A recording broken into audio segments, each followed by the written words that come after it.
ಜನಪ್ರಿಯ ಯೋಜನೆಗಳನ್ನ ತರೋದು ದೊಡ್ಡದಲ್ಲ. ಆಡಳಿತ ಅಂತ ನಡೆಸೋಕ್ ಬಂದಾಗ ಜನರಿಂದಾನೇ ಪೀಕೋದು, ಒಂದ್ ಕೈಯಲ್ಲಿ ಕೊಡೋದು, ನಾಲ್ಕು ಕೈಯಿಂದ ಕಿತ್ಕೊಳ್ಳೋದನ್ನ ಸರ್ಕಾರ ಮಾಡ್ತಾ ಇದೆ ಅನ್ನೋದು ಸಾರ್ವಜನಿಕರ ಅಭಿಪ್ರಾಯ ಆಗ್ತಾ ಇದೆ. ಇಷ್ಟು ಹೇಳಿದ್ರು ಕೂಡ, ಜನ ಆಕ್ರೋಶ ವ್ಯಕ್ತಪಡಿಸಿದ್ರು ಕೂಡ ಸುಲಿಗೆ ಅನ್ನೋದು ಸಾರ್ವಜನಿಕವಾಗಿ ನಿಲ್ತಾ ಇಲ್ಲ ಅನ್ನೋದು ಮಾತ್ರ ಆಕ್ರೋಶ.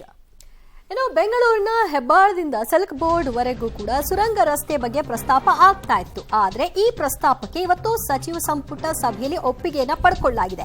18 ಕಿಲೋಮೀಟರ್ ರಸ್ತೆ ನಿರ್ಮಾಣಕ್ಕೆ ಸಂಪುಟ ಅನುಮೋದನೆಯನ್ನ ಕೊಟ್ಟಿದೆ. 12,690 ಕೋಟಿ ವೆಚ್ಚದಲ್ಲಿ ಈ ಯೋಜನೆಗೆ ಸಂಪುಟ ತಾತ್ವಿಕ ಒಪ್ಪಿಗೆಯನ್ನ ಸೂಚಿಸಿದೆ. ಬಿಬಿಎಂಪಿಯಿಂದ ನಿರ್ಮಾಣವಾಗಲಿರುವಂತಹ ಬೃಹತ್ ಯೋಜನೆ ಇದಾಗಿದ್ದು, ಯಾವ ರೀತಿಯಾಗಿ ಈ ಒಂದು ಯೋಜನೆ ಇರುತ್ತೆ ಅನ್ನೋದಕ್ಕೆ ಸಂಬಂಧಪಟ್ಟ ಹಾಗೆ ಕೆಲ ದಿನಗಳ ಹಿಂದಷ್ಟೇ ಬಿಬಿಎಂಪಿ ಅಧಿಕಾರಿಗಳು ಮಾಹಿತಿಯನ್ನ ಕೊಟ್ಟಿದ್ರು.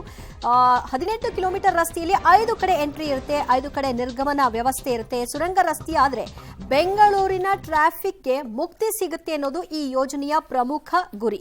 ಇನ್ನೊಂದು ಕಡೆಯಲ್ಲಿ 250 ಅಡಿ ಎತ್ತರದ ಸ್ಕೈಡೆಕ್ ನಿರ್ಮಾಣಕ್ಕೂ ಕೂಡ ಸಂಪುಟ ಒಪ್ಪಿಗೆಯನ್ನು ಕೊಟ್ಟಿದೆ.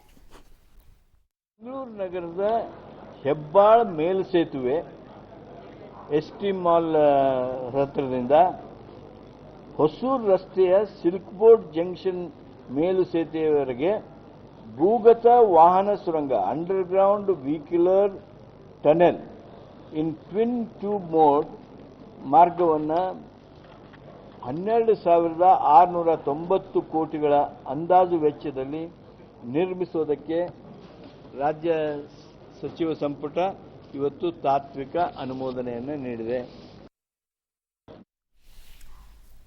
ಸೊ ಎಸ್ಟಿ ಮಾಲ್ ಇಂದ ಸಿಲ್ಕ್ ಬೋರ್ಡ್ ವರೆಗೂ ಹೋಗಬೇಕು ಅಂದ್ರೆ ಹಾರ್ಡ್ಲಿ 1 ಅವರ್ ತಗೊಳ್ತಿತ್ತು. ಇದು ಮಾಡೋದ್ರಿಂದ ಒಂದು 20-25 ನಿಮಿಷ ಅಷ್ಟೇ ತಗೊಳುತ್ತೆ ಅಂತಿದ್ದಾರೆ. ಹಿಂದೆ ಸಿದ್ದರಾಮಯ್ಯನವರು ಉಕ್ಕಿನ ಸೇತುವೆ ಮಾಡಬೇಕು ಅಂತ ಅನ್ಕೊಂಡಾಗ ಪರಿಸರಕ್ಕೆ ಹಾನಿ ಆಗುತ್ತೆ ಅನ್ನೋ ವಿರೋಧ ಇತ್ತು, ಹಾಗಾಗಿ ಅದನ್ನ ಡ್ರಾಪ್ ಮಾಡಿದ್ರು.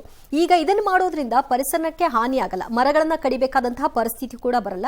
ಅದೊಂದು ಬಹುಮುಖ್ಯ ವಿಚಾರ ಅಂತ ಕೂಡ ಹೇಳಬಹುದು. ಒಟ್ಟಿನಲ್ಲಿ ಟ್ರಾಫಿಕ್ ಕಿರಿಕಿರಿಗೆ ಮುಕ್ತಿ ಸಿಕ್ಕರೆ ಸಾಕಪ್ಪ ಅಂತಿದ್ದಾರೆ ಬೆಂಗಳೂರಿಗರು.